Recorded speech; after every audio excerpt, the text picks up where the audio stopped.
Ohayo gozaimasu. Good morning to all my viewers out there. It's the morning and it's a really hot morning. I believe it's like 27 right now and it's like 8 o'clock. But it's gonna reach 33 degrees today. And in Japan, that is pretty hot, especially with the humidity. I'm heading to the bank now. The banks in Japan I wouldn't say very foreigner friendly. So if you don't speak Japanese like me, there's a lot of Google translating you're gonna have to do, and there's gonna be a lot of communication barriers like I need to do this. It could be something very simple. Depending on who you're talking to, they might know a little English and they might be able to help you a little bit. But most of the time, you're gonna need to get out Google Translate or do some explaining in a bit of depth. You could, for example, if you want to send money abroad, I wouldn't advise using the bank, but something as simple as sending money abroad in your home country, it might take you 2 seconds. But in Japan, it can take you 2 hours, literally. And there's a lot of things you need to bring, like, 1 second, let me get this still. Like stamps, not stamps, there's something called inkan, it's like a ink stamp that is specific to you. You might need that. You definitely need that to create an account.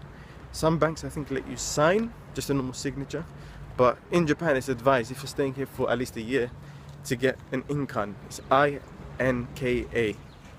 yeah, inkan.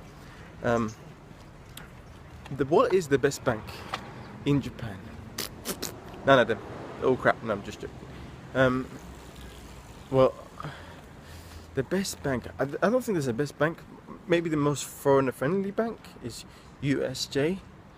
But then you also have the 7 Bank, which is the most foreigner friendly, but it's not a proper bank. It's like a convenience store sub division of their company or whatever that deals with banking. So you do get a debit card that you can use online, and you get a cash card, and everything's in English. So that is technically the most foreigner friendly, because literally everything is in English.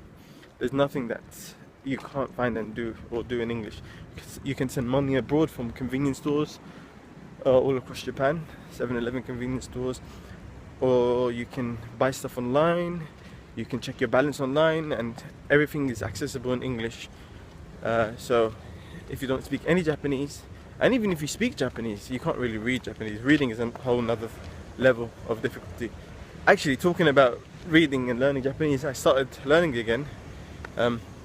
There are these what do you call it, free classes that you can join in your local prefecture that are set up by, I believe, volunteers. It's a really amazing thing, but it's better than you expect. It's not just like one teacher and 1,000 students. It's one teacher per student, so it's like private tuition, and it's free, and the lessons are 2 hours. And there's events and stuff. I'll talk about it more in another video, but definitely give that a look, give it a Google, and you can basically start learning Japanese as soon as you come. Don't do what I did and be really lazy. Sometimes you just gotta, push forward if you want to gain any skill or anything worthwhile, like making YouTube videos and creating a little audience. Not with my consistency. Anyhow, yeah, so I would say try and open a 7 Bank, but if you're working and you might require a different bank account for transfers, they might not like the 7-Eleven Bank, then go for USJ. Yeah, definitely. Okay, I hope that video was useful, and I shall see you guys in the next one. Yeah, I just realized something. It's not USJ, it's UFJ. USJ stands for Universal Studios Japan. Yeah, I had a bit of a donut moment, but I get them quite frequently. Yeah, I thought I'd just clarify that, because you might end up opening an account at Universal Studios Japan when I meant something else. It's also known as MUFJ. I don't know what these acronyms stand for, but they stand for something. I think it's Mitsubishi something. Anyhow, yeah, so check them out. I'm not saying open an account with them or 7-Eleven, but for the most foreigner friendly, maybe 7-Eleven and UFJ. said it right this time. But there's another thing you have to keep in mind, that UFJ sometimes do have foreigner-friendly banks, as in there's one particular bank in the whole area that starts to speak English and all the foreigners go there. Alright? Thinking of going on holiday? Use citybook.com for great rates on hotels around the world. Using citybook.com helps support this channel. Simply type in the destination and select dates. With thousands of hotels all across the world, you're certain to find a hotel in your ideal destination, with some of the best rates online.